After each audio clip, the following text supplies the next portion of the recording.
Coming up next, Sarah's back. Yep, and we get a closer look at a pair of chainsaws, a pair of DeWalt tools, and a Milwaukee employee says a little too much. This is your Power Tool Week in Review.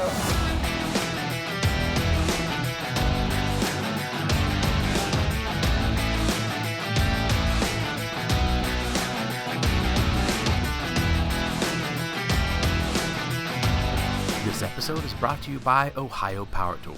Pro Tools, Pro Service, all at the best prices at ohiopowertool.com. And SkillSaw, true to the trade since 1924. Welcome back, Power Tool fans. I'm Ram. And I'm Sarah. Today is May 8th, 2020, and today we're going to do some Power Tool news and share some tool videos that you won't want to miss. Let's get to it. You're back. Yeah, I'm back. Can we do the news? Sure. You bet. This week, Skill revealed their new ProCore 40-volt battery platform, and PTR gave us our first look at their new OPE. Skill's new outdoor power equipment is a pleasant surprise. The 40-volt battery platform and the cool futuristic look are both echoes of Skill's brand brother, Ego, who's dominated the premium OPE market for some time now. Kenny from Pro Tool Reviews showed off the new Skill ProCore 40 chainsaw.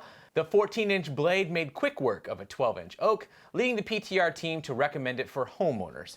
The saw with a battery and charger is only $219. For the full review, head over to Pro Tool Reviews on YouTube. That's it? That wasn't very funny. Hey, sometimes it's just news. Okay, yeah. Hold my beer. This is coffee. Just a couple weeks ago, Kobalt put on its big boy pants and launched its new XTR platform, and the very cool gang is still putting it to the test. This week, Vince gave the new Kobalt XTR 7¼ circular saw a spin, running it through a ton of 2x4s and plywood. He teases us with a feature never seen on a circular saw before, but I'll leave that for you to find on your own. He doesn't say so directly, but I'm guessing 99% of you don't know about it. That's a good guess. You can learn more about the Kobalt XTR and join the 1% at VCG Construction on YouTube. Robert Archibald ROBILLARD started a new series this week. His middle name is Archibald? I'm guessing. Oh, okay. Do you have a better guess? Rob hosted a virtual town hall featuring a ton of great guests, including Joe Canning, Murray Kruger, Eric Awney, and many more. These guys are all pros in their field and had a lot to say about their jobs, their tools, and their techniques. But most importantly, Matt Vargo, a Milwaukee product manager for the Packout product line, joined the group to talk Packout. And talk he did. Rob pressured him to reveal upcoming plans, which led him to say this. Yeah. I will say the back half of this year is huge for Packout. We've got a ton of different products launching. Two of which I should say get asked for on every single Packout post that any of you guys put up there. That's the drawers. No comment. Did Matt Vargo of Milwaukee Tool just confirm Packout drawers? Yes, I just decided he did. But we should say this guy has no authority on such things, or most things really. Yeah, wait. The meeting is over a half hour long and well worth the watch. You can find it over at Toolbox Buzz on YouTube. And our very last stop on YouTube is one of my favorite spots for Power Tool reviews, the Tool Review Zone. DeWalt's 20-volt Max XR portable bandsaw has been a popular tool for a while now, but recently they launched a new version that features the new Perform Protect dual safety switch, finally making it safe enough for even Clint, which keeps him safe and, of course, drives him crazy. This thing is so sensitive. The most sudden movement on this, your hand releases from that and it just shuts it down. It's very, very frustrating. By the end of the review, Clint agrees that there is a place for this kind of safety system on a job site, but maybe not in his garage. You can decide for yourself at the Tool Review Zone on YouTube. It's time for some actual work with Rob ROBILLARD. Hey, Rob. Hey, Rob. Where's Sarah? She back? She's actually here. Sarah. She was here. Oh. I swear. All right, well, let's talk about this week's tip. I want to talk about labeling tools in your workshop or your tool trailer. Imagine a workshop where you can find everything, every tool, every jig, parts, boards, whatever you're looking for. One aspect that I've incorporated into my tool organization is labeling toolboxes, tool wrenches, and also tools. Let me explain before you jump to conclusions. If you store your tools into boxes, labeling those boxes assists you or someone who's working with you to quickly assess which tool you're looking for without having to open things up. The same principle applies to tool wrenches, parts, or fasteners. I have 3 routers. all the wrenches look the same, so labeling them saves me time and aggravation because they're not all the same. Now let's chat about putting labels on tools. Now, why in the world would you want to label a tool if you know what that tool is? Well, I'm not talking about writing the word vacuum on your vacuum cleaner. I'm referring to noting part numbers for consumable accessories, like vacuum bag numbers, part numbers, HEPA filters, specialty bulbs, brushes, whatever. For example, I write the filter number of my Delta air filter so that I know when I need to replace this ratty, nasty filter, what number it is quickly and easily. So look, this is just a fast way. It saves time from researching for the tool online or searching the tool manual. Hey Rob, you can even label your tools. You do have tools, right? Yeah, I have tools.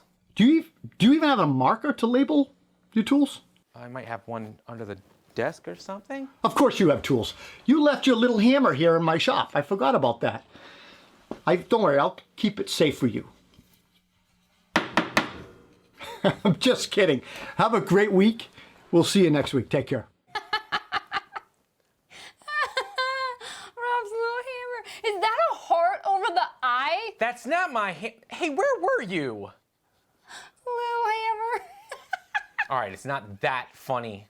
Let's do the industry news with the Construction Junkie. This week, the nation has slowly started to reopen some of its doors in the face of a still growing pandemic, and that includes reopening some previously closed job sites. Shane, the Construction Junkie himself, shared a few safety tips for returning to the job site this week. Pennsylvania, one of the first states to deem construction non-essential, has begun allowing projects to continue again and released a guide for doing so safely. The list includes some basics such as practicing social distancing, providing hand washing stations, and cleaning high traffic areas. But it also includes guidelines for cleaning power tools and limiting the number of construction employees based on the square footage of the job site. The full list and the rest of your construction industry news is available at constructionjunkie.com. How is Shane? How would I know? I've been stuck out here the whole time. Oh, yeah.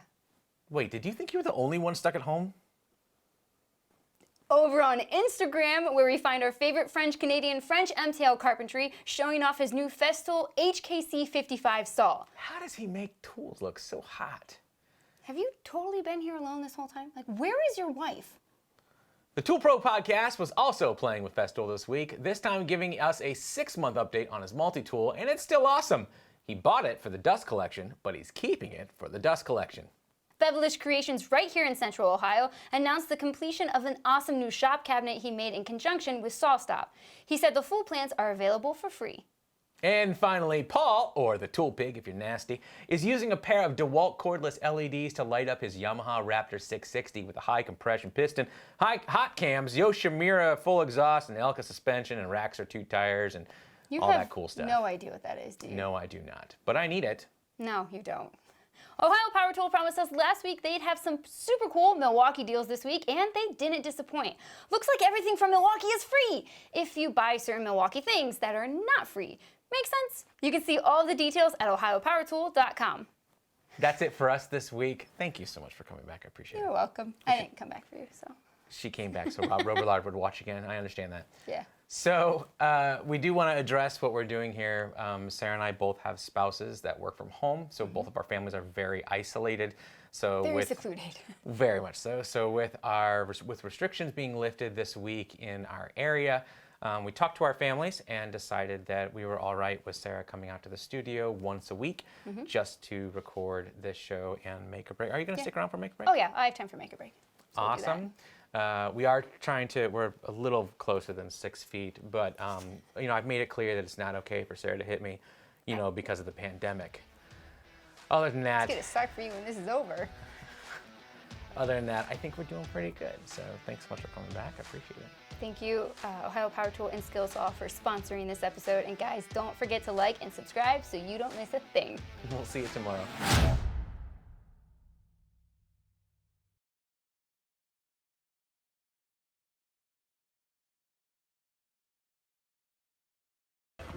Okay, here we go.